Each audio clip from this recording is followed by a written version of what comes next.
La vi pa fe kado, nou pren nan boulon pou travay. Kon pa kont de zami, pou reisi fò bakay. Yo la pou kritike ou men yo pa plonje men ba ou. Se pou pa pregle anyen, pa gen person kamre sou.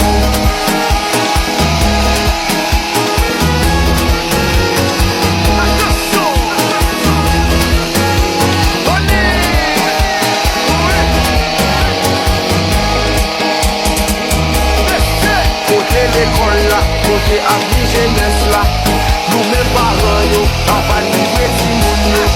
Côté l'école là, côté avis jeunesse là, nous mêmes parents yo, en pas livrer